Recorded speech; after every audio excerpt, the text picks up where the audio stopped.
우리의 자랑이라는 제목으로 우리 하나님 말씀 함께 나누도록 하겠습니다. 사도 바울은 편지 서두에서 심한 고난을 받아서 살 수만까지 끊어지고 마치 사형 선고를 받은 것 같은 극심한 고난을 받았다고 했는데, 그럼에도 불구하고 바울은 자기가 당한 고난과 자기의 처지에 집중하지 않고 하나님과 교회를 생각함으로 고난을 대하는 적절한 반응을 고린도 교회 성도들에게 보였습니다. 이 신약 성경의 대부분을 바울이 썼는데, 이 고난을 대하는 바울의 신실한 반응이 없었다면 이 바울의 말과 편지는 아마 설득력이 없었을 것이고, 또 오랜 시간을 거쳐서 이 설득을 통해서 고린도 교회 성도들과의 관계 개선도 잘 이루어지지 않았을 겁니다. 근데 바울의 신실성과 진실성은 누가 변호하느냐? 바울 스스로가 지금 성도들에게 변호를 하고 있는 겁니다. 12절 보시면, 우리가 세상에서 특별히 너희에 대하여 하나님의 거룩함과 진실함으로 행하되 육체의 지혜로 하지 아니하고 하나님의 은혜로 행함은 우리의 양심이 증언하는 바니 이것이 우리의 자랑이라, 이렇게 기록을 했습니다. 그러니까 바울의 신실성, 또 그가 행한 모든 것들의 거룩함과 진실성은 자기가 스스로 지금 증언을 한다는 겁니다. 그러니까 상식적으로 우리는 나의 어떠함을 증언하려면 다른 사람이 증명을 해줘야 되잖아요. 다른 사람이 증언을 해줘야 되는 것인데, 당사자가 지금 나는 신실했고 진실했고 이 거룩함과 신실함으로 하나님 앞에 떳떳하다 하는 것을 지금 증언하고 있다는 겁니다. 여기서 자랑이라는 단어가 나왔는데, 이 증언이 우리의 자랑이라 하는 표현을 썼습니다. 이 자랑이라는 헬라어가 카우케시스인데 이게 영광이라는 뜻을 가지고 있습니다. 그러니까 나의 영광이 될 뿐만 아니라 특별히 영광이라는 단어를 히브리인들이 쓸 때는 하나님의 영광이라 하는 의미로 쓰는 겁니다. 그러니까 바울이 자신의 거룩함과 진실성을 자랑스럽게 여긴다는 뜻도 있지만, 동시에 이 나의 거룩함과 진실함이 하나님께 영광이다 하는 것을 지금 동시에 얘기하고 있다는 거죠.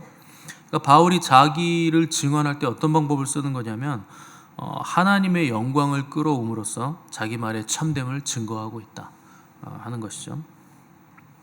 원래 히브리적 개념에서는 어떤 증언을 할 때는 두세 사람의 증인이 필요합니다. 근데 바울이 하나님의 영광과 자기의 양심과 편지를 쓰는 바울 자신이 증인이 됨으로써 이 증언의 신실성을 지금 확보하려고 하는 거죠. 그럼 자기 양심을 증인으로 내세울 수 있는가? 그렇게 할 수 있습니다. 왜냐하면 우리는 보통 양심을 내 것이라고 생각하는데, 양심은 내 것도 아니고 내 편도 아닙니다. 여러분들이 무엇을 잘못하면 가장 먼저 누가 나를 고발하냐면 양심이 나를 고발해요. 그러니까 내 편을 들어주지 않습니다, 양심은. 그래서 양심은 내 편이고 나다 이렇게 얘기할 수가 없는 겁니다. 양심은 내 잘못을 고발하고 고소하는 장치로서 작동을 하기 때문에 철저하게 하나님 편이죠. 그렇다고 또 양심이 나와는 그럼 전혀 다른 객체인가? 또 그렇지는 않습니다. 우리가 양심을 통해서 가책을 느낀다는 것은 하나님 앞에서 참다운 인간됨을 지키려는 우리 영혼의 소리이기 때문에 양심은 또한 우리 편이기도 한 것이죠. 그래서 양심은 어떤 사회에서 어떤 사람들과 내가 삶을 살아가고 있는가에 따라서 양심이 기능하는 것이 달라질 수가 있습니다. 어떤 나라에 가서 침을 뱉으면 그게 범죄가 되죠. 죄가 돼서 벌금을 받는데, 또 다른 어떤 나라에 가면 침을 뱉는 게 또 인사인 나라가 있어요. 전혀 다른 문화권이기 때문에 어떤 때선 어떤 나라에서는 양심의 가책을 받을 일이 어떤 나라에 가면 전혀 합법적인 일이 되더라는 거죠. 그래서 양심이 제 기능을 발휘하려면 상대적인 것에 양심의 기반을 두면 안 되고 절대적인 것에 양심의 기반을 둬야 됩니다. 그래서 하나님의 말씀을 계속 듣는다는 건 우리 양심이 지속적으로 말씀화되어 가고 있다 하는 의미를 가지고 있는 거죠. 그래서 양심이 제 기능을 발휘하려면 양심도 말씀화가 돼야 된다. 그러니까 하나님의 진리의 말씀으로 양심이 계속적으로 말씀화되는 과정이 필요하다는 겁니다. 그래서 사도 바울이 믿음의 아들 디모데에게 쓴 편지를 보면 믿음과 착한 양심을 가지라 이렇게 강조하는 거 제가 몇 번 말씀드렸죠. 그래서 신앙생활하는 데 있어서 양심은 굉장히 중요한 기능을 가지는 겁니다. 믿음은 있는데 양심을 자꾸 저버린다, 양심에 거리끼는 일을 한다, 그러면 그 사람이 결국에 믿음에서 파선합니다. 왜냐하면 양심이 신앙생활하는 동안 말씀화됐기 때문에 양심을 저버린다, 그러면 말씀을 저버린다는 뜻이에요. 그래서 오래 신앙생활을 했는데 양심에 거리끼는 일을 하는 사람은 결국 믿음에서 파선하게 되고 구원받지 못한다 하는 것이 바울이 디모데에게 쓴 편지에 나오는 내용이죠. 그만큼 그리스도인들의 양심은 하나님과 그분의 말씀을 향해 있기 때문에 양심이 하나의 객초로서 증인이 될 수 있다 하는 것이고, 그래서 바울이 오늘 본문에서 양심을 자기 신실성의 증거로 내세우고 있다는 겁니다. 또 바울이 자기와 자기의 양심이 증거하는 신실함을 자랑이라는 표현을 썼어요. 그러니까 이 자랑은 자의식으로 하는 자랑, 뭐 이생의 자랑 이런 것들이 아닙니다. 하나님 앞에서 거리낌 없는 거룩함과 진실함의 자랑이고, 성령님의 조명을 받은 깨끗한 양심의 증언을 받은 자랑이라 하는 것이죠. 그래서 바울이 로마서에서 이런 얘기를 했어요. 자기가 옳다 하는 바로 자기를 정죄하지 아니하는 자는 복이 있다. 그러니까 그리스도인들이 말씀에 대한 양심 가운데서 하나님의 말씀에 비추어서 자기가 옳다 하는 바로 자기가 정죄받지 않으면, 그 양심에 가책이 없으면, 그리고 말씀 앞에 떳떳하면 그 사람은 진정으로 복 있는 자다 하는 것이죠. 그게 바로 바울의 자랑이었다는 겁니다. 사람들은 다 저마다 자기의 자랑이 있죠. 여러분들의 자랑은 뭔가요? 그 사람이 뭐를 자랑하는가를 보면 그 사람 알 수 있습니다. 제가 가끔 그 중보기도팀한테 우스갯소리로 하는 그 인종별 자랑의 특징이 있거든요. 일단 서양 사람들은 그 자기들이 가진 거 자랑하는데 내 인생이 얼마나 비싼 인생인지를 약간 돌려쳐서 자랑합니다. 그래서 이번에 집을 리모델링 하는데 얼마가 들었다, 너무 많이 들었다, 뭐 이런 식으로 자랑을 하고, 누구나 다 아는 자동차 이름 대면서 유지비가 많이 든다고 투덜거리면서 자랑을 하고, 또 자녀 학교 보내는데 사립학교 보내는데 학비가 너무 비싸다, 뭐 이런 식으로 이제 자기 자랑을 하는 게 서양 사람들의 특징이라고 하더군요. 흑인들은 반면에 대놓고 자랑을 합니다.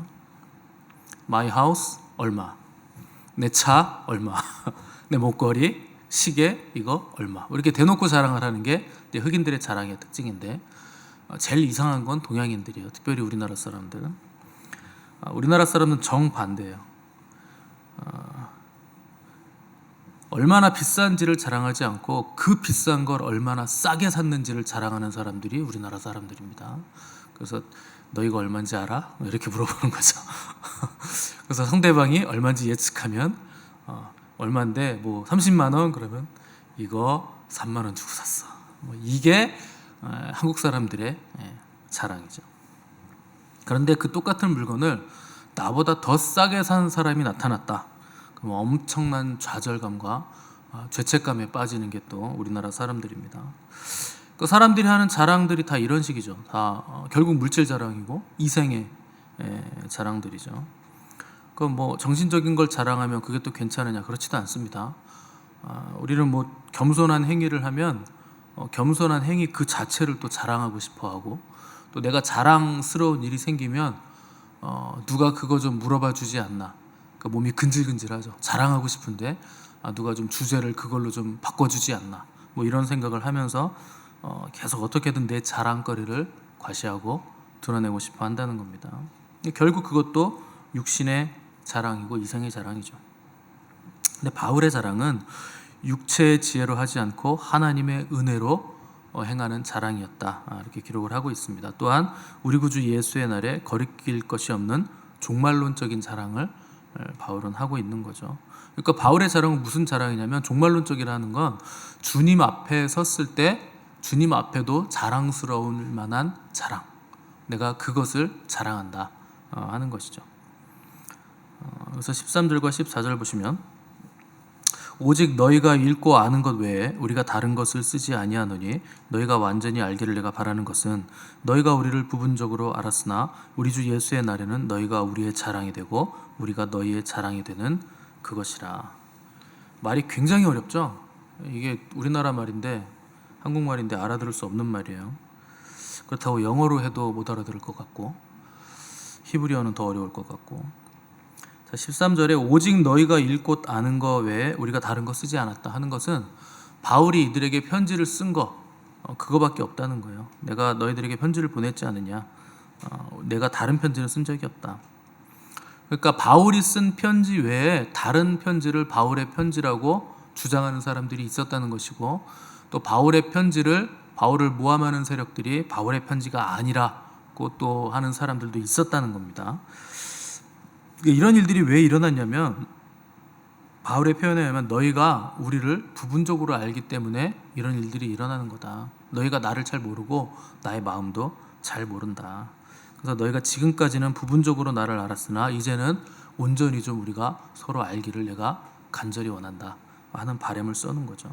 꼭 고린도 교회 성도들은 바울을 많이 오해했습니다. 사도권에 대해서도 공격을 하고 뭐 돈을 받지 않는다, 사례비를 받지 않는다, 그런 것에 대해서 돈을 받지 않고 저렇게 열심히 일하는 걸 보니 가르치는 내용이 별로다. 진짜 귀하면 왜 돈을 안 받겠냐. 뭐 당시 문화에서는 그랬다는 겁니다. 그리고 전도할 때 보니까 굉장히 너무 단순하다. 그러니까 바울은 내 말에 설득력으로 전도하지 않으려고 다짐했기 때문에 심플하게 복음을 전했는데 이제 그거 가지고 바울은 논리가 단순하다, 설교도 잘 못한다, 뭐 이런 식으로 모함을 했다는 거죠. 결국 바울은 사기꾼이다, 뭐 이런 식으로 바울이 세운 교회에서 그 교회 성도들이 바울을 공격하기 시작을 했다는 겁니다. 왜 바울의 사생활까지 비난하면서 없는 말까지 만들어내면서 갖가지 모함과 빈정거림으로 바울의 마음을 아프게 했는가? 그들이 바울을 잘 몰랐다는 것이고 바울의 진심도 잘 몰랐다는 거죠. 근데 그럼에도 불구하고 바울은 너희는 나의 자랑이고 나는 너희들의 자랑이다, 이렇게 편지를 보낸 겁니다. 바울이 이런 편지를 보낸 거 그냥 듣기 좋으라고 하는 말 아니죠. 그냥 뭐 편지니까 좋은 말 써줘야지, 좋은 게 좋은 거지, 이렇게 써놓은 말이 아닙니다. 바울은 영적인 사람이기 때문에 지금 반드시 확실히 그렇게 될 것을 미리 보고 있는 거예요. 우리 주 예수 그리스도의 날에 고린도 교회 성도들이 지금은 나를 공격하고 모함하고 오해하지만 결국 우리가 주 예수의 강림하시는 그날에 주님 앞에 섰을 때 우리가 서로가 서로를 얼마나 자랑스러워할 것인가. 바울을 통해서 내가 복음을 받아들였고, 복음을 받아들여서 내가 구원을 받아서 예수 그리스도 앞에 설 수 있었고, 그로 인해서 나는 자랑스럽고, 예수님 앞에서 바울이 자랑스럽고, 바울도 또한 그렇게 주님 앞에서 서 있는 그들을 보면서 얼마나 내가 자랑스럽겠느냐. 나는 너희의 자랑이 되고 너희도 우리의 자랑이 될 것이라 하는 것을 믿음의 눈으로, 영적인 안목으로 보고 있었다는 거죠. 그 감격에 겨워서 이 편지를 쓰고 있었다는 겁니다. 사람이 오해를 받으면 이렇게 반응하기 쉽지 않죠. 그냥 넘어가기가 쉽지 않죠. 억울하고 분하기 때문에 어떻게든 변명을 해서 오해를 풀고 싶죠. 근데 그렇게 해봐야 뭐 오해 풀겠다고 입에 거품 물고 달려들어 봐야 그 본전도 못 찾습니다. 그렇게 해서 풀어지는 게 아니에요. 그 신앙이라는 건 말로 증명하는 것이 아니기 때문에, 기다림으로 증명하는 것이기 때문에 오히려 오해받을 때는 입을 닫고 하나님 앞에 앉아 있는 게 제일 건강한 반응이고 좋은 반응이고 가장 빨리 가는 길입니다. 사람들도 알아요.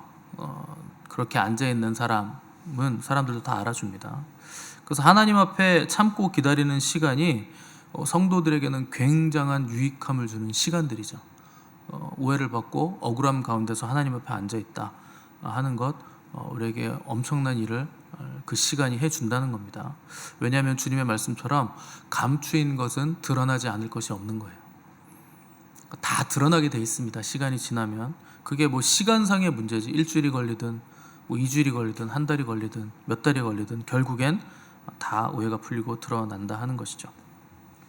그래서 하나님의 사람들은 하나님이 다 풀어주실 것을 믿고 하나님 앞에 앉아서 기다릴 줄 알아야 됩니다. 그게 믿음이고 그게 하나님을 신뢰하는 자들의 마땅한 반응이라는 거죠. 바울은 다메섹 도상에서 예수님 만난 뒤부터 늘상 오해받는 삶의 연속이었어요. 사람이 오해를 받는 이유는 하나밖에 없어요. 대부분의 사람들과 다르기 때문에 오해를 받는 겁니다. 우리나라 사람들은요, 그 군중심리라는 거, 유행이라는 거, 그리고 다른 사람들의 대중의 많이 차지하고 있는 의견에 거스르질 못합니다. 그 유행 따라가는 것이고 다수의 의견을 따라간다는 거죠. 그래서 뭐 대개 국민 50% 이상이 뭔가의 의견을 가지고 있으면 그거에 대해서 반대의 의견을 내기가 쉽지 않습니다. 근데 오해받는 사람들은 그렇게 한다는 거예요. 다른 사람들이 가지고 있는 대부분의 생각과 반대 생각을 가지고 있다는 거죠. 우리가 평생 오해받지 않을 수 있는 방법이 있어요.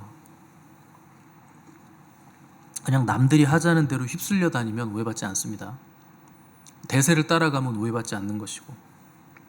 근데 생각 없이 휩쓸려 다니는 군중들과는 다르게 가치 있고 의미 있는 일에 인생을 건 사람들은 그 의미 있는 일, 그 가치 있는 일 때문에 반드시 오해를 받게 돼 있습니다. 남들과 다르기 때문에 오해를 받는다는 거예요. 특별히 하나님의 말씀 받고 사명을 받은 사람들은 굉장히 심한 오해와 반대에 부딪힐 수밖에 없죠. 목회자들은 이것에 상당히 많이 노출되어 있는 사람들입니다. 하나님께로부터 사명을 받고 말씀을 받고 또 하나님께서 원하시는 그 일을 하기 때문에 오해를 많이 받습니다. 뭐 성경의 인물들도 다 그렇죠. 노아는 방주 짓는 내내 100년이 넘도록 사람들의 조롱과 멸시받았고, 모세도 자기 동족 해방시켰는데 해방시켜서 광야로 끌고 나왔더니 40년 내내 원망하고 불평을 모세에게 해댔고, 요셉은 더할 나위 없이 성실하고 순전했는데 형들의 미움을 받아서 인신매매로 팔리고 또 모함을 받아서 결국 감옥에도 갇혔죠. 선지자들 마찬가지죠. 하나님의 말씀을 전달한다는 이유로 배척당하고, 예수님도 이 땅에서 사역하시는 내내 종교 지도자들의 모함과 반대에 부딪히셨죠. 당연히 그분의 제자들도 복음을 전할 때 반대 속에서 사명을 감당해야 됐던 것이고, 바울 사도 역시 오해와 반대에 부딪히면서 복음을 전하는 사명을 감당했다는 거죠. 그러니까 대부분의 사람들은 진리를 거스릅니다. 그 진리에 반응을 안 하고 진리를 얘기하면 거기에 반하는 생각들을 가지고 있어요. 왜냐하면 진리는 변하지 않는 것이기 때문에 인간은 변하거든요. 그래서 변하는 존재가 변하지 않는 것에 동의하기가 쉽지 않습니다. 그것에 동의하는 순간 지금까지 잘못 살아온 내 인생을 다 뒤집어야 되고 하나님 앞에 회개하고 다시 새로운 삶을 살아야 되기 때문에 거기에 반응하는 게 쉽지 않다는 거죠.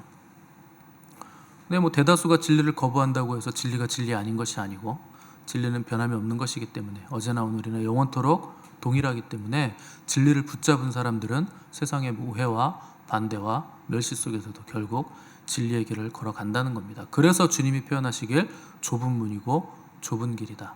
굉장히 적은 수가 간다. 전 세계적인 인구를 대해서 그렇게 말씀하신 게 아니고 교회 안에 사람들에게 그렇게 말씀하신 거예요. 그러니까 교회만 다니면 다 구원받는다는 생각은 굉장히 순진한 생각입니다. 주님이 이 말씀을 하실 때는 믿는 자들에게 말씀을 하셨고 그렇게 구원받는 자가 적습니까? 라고 다시 한번 물어봤을 때 굉장히 적다라고 말씀하신 거예요. 좁은 문으로 들어가기를 힘써라. 힘써도 너희가 들어가지 못할 것이다. 내가 마지막 때 믿음을 보겠느냐, 이런 말씀을 주님이 계속 하셨다는 거 굉장히 들어가기가 어렵고 구원받기가 쉽지 않다. 특별히 교회 안에서 믿는 자들이라고 하는 사람들 안에서 굉장히 적은 수만 구원을 받는다 하는 것이죠. 그래서 여러분, 반대에 부딪히고 특별히 우리 교회는 더 그렇습니다. 우리는 레디컬하게 주님을 추구하잖아요. 급진적이잖아요. 근데 여러분, 복음은요 나긋나긋하게 타협하면서 믿는 거 아니에요. 이거 아니면 죽는데 어떻게 나긋나긋하게 타협하면서 믿습니까? 목숨을 걸고 믿어야죠. 이거 아니면 천국 못 가요. 복음은 그런 겁니다. 그래서 올인해야 되는 거예요. 그 어떤 것과도 바꿀 수 없는 그 마음의 자세를 가지고 하나님께 다 던져야 되는 겁니다. 근데 오늘날 교회 문제는 반대를 받지 않으려고 너무나 애쓴다는 거에 있습니다. 그 세상에 너무 친절하게 보이려고 애쓴다는 것에 교회에 문제가 있는 거죠. 여러분, 교회가 언제 세상 사람들한테 환영받은 적이 있습니까? 교회가 복음을 제대로 전파하고 제대로 믿으면 핍박받아요. 그게 정상적인 교회입니다. 성경에 나오는 모든 초대교회 성도들은 다 그랬어요. 인기 있은 적이 없어요. 그럼에도 불구하고 주님으로 인해서 기쁨을 잃지 않았기 때문에 초대교회는 순교해가면서도 기쁨의 교회라 하는 별명을 가지고 있었다는 거죠. 예수 그리스도의 이름만 있으면 얼마든지 넉넉하게 세상을 이길 수 있는 것이 바로 교회라는 겁니다. 그래서 베드로와 요한이 성전 미문에 앉아있는 안진뱅이에게 준 것은 금과 은이 아닙니다. 그런 것들은 내게 없거니와 내게 있는 것을 너에게 주노니 나사렛 예수 그리스도의 이름을 너에게 주노니 너 일어나 걸어라 했을 때 일어나서 뛰면서 찬양을 했다는 거죠. 그거면 충분하다는 거예요. 예수 그리스도의 이름, 그 이름의 능력, 그거면 다 이길 수 있다는 겁니다. 문제는 오늘날 교회는 금도 있고 은도 있고 다 있는데 예수 그리스도의 이름의 능력만 없는 거예요. 그래서 문제가 된다는 겁니다. 교회가 시작된 날이 오순절이죠. 오순절에 성령님이 임했을 때 제자들이 불의 혀같이 갈라지는 성령님을 받고 나서 방언을 하기 시작합니다. 그러니까 사람들이 그 제자들의 방언하는 것들을 보면서 아침부터 저 사람들 술에 취했네 이렇게 조롱하고 비방하는 거 볼 수 있죠. 이것이 교회와 세상의 본 모습이에요. 세상은 교회를 조롱하고 비방합니다. 성령 충만해서 있는 사람들을 조롱해요. 오늘날 교회는 성령에 취하지 않는 게 문제죠. 세상이 조롱할까 봐 어떻게든 맨정신으로 보이기를 원하는 거죠. 정상적인 사람으로 우리는 보이기를 간절히 애쓰고 어떻게든 세련돼 보이려고 이렇게 노력을 한다는 겁니다. 그래서 교회를 보고 세상 사람들이 아무 느낌 없이 지나가잖아요. 그럼 교회의 역동성과 생명력을 다 잃어버린 겁니다. 이 교회는 좀 이단스럽다 이래야 되는 거예요. 원래 여기 좀 이상하다. 경배를 저렇게 막 고개 숙이면서까지 한다고 찬양을 이런 식으로 나와야 되는 거예요. 지나가는 사람들이 저 사람들 술 취했나 그런 생각이 들 정도로 급진적으로 주님을 극진히 예배하고 경배를 해야 되는 겁니다. 그렇지 않으면 우리는 성령의 역사를 교회 스스로가 지금 제한하고 있다는 겁니다. 오해받으면 어떻고 비난받으면 어떻고 욕 좀 먹으면 어떻습니까? 제가 가끔 하는 말 있잖아요. 욕이 뭐 뼛속까지 들어옵니까? 욕 먹으면 좀 어때요? 상관없어요. 억울하고 분하면 하나님 앞에 앉아있으면 하나님이 다 정리해 주십니다. 그걸 못 믿으면 어떻게 하나님이 우리를 구원해 주시고 천국에 데려가신다는 걸 믿습니까?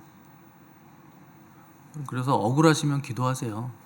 분하셔도 기도하시고 오해를 받아도 기도하시고 우리가 서로가 서로에게 오해를 풀고 상처 주지 않고 관계를 개선할 수 있는 방법은 기도가 유일합니다. 말로 해서 되는 거 아니에요. 기도밖에 방법이 없어요. 그래서 그런 말 있잖아요. 차는 차도로, 사람은 인도로, 성도는 기도로. 우리는 기도로 가는 거예요. 무슨 방법으로 갑니까? 억울하면 억울한 대로, 원통하면 원통한 대로, 분하면 분한 대로 하나님 앞에 앉아서 기도하는 게 성도가 길을 내는 방법이고 우리가 삶을 살아가는 방법이라는 겁니다. 하나님 앞에 앉아있으면 그 억울함과 원통함과 분함을 통해서도 하나님은 하나님의 일을 하시죠. 그래서 그것이 우리에게 결국에 선을 만들어내게 일을 하신다는 겁니다. 여러분들은 뭐가 억울하시고 뭐가 자랑스러우십니까? 오늘 바울은 억울한 일 당했지만 그 억울함이 그의 자랑이라 그랬어요. 너희들이 나 오해하는 거 오해하는 너희들이 나의 자랑이다. 내가 주님 앞에 섰을 때 결국 우리는 서로가 서로에게 자랑이 될 것이고 자랑스러워하게 될 것이라 이렇게 말씀하고 있는 거죠. 저의 자랑은 여러분들입니다. 성도들이 저의 목회자의 자랑이에요. 여러분들이 주님 앞에서 늘 주님 바라보고 하나님 앞에 앉아서 하나님의 방법으로 삶을 엮어 나가는 것을 보는 게 목회자의 가장 큰 기쁨이고 자랑이죠. 저 좋아해주고 사랑해주는 거 그건 제 자랑이 될 수 없어요. 저는 통로이기 때문에 여러분 자꾸 통로를 씹어 먹으려고 그러시면 안 돼요. 통로를 통해서 나오는 생수를 드셔야 됩니다. 통로는 통로일 뿐이에요.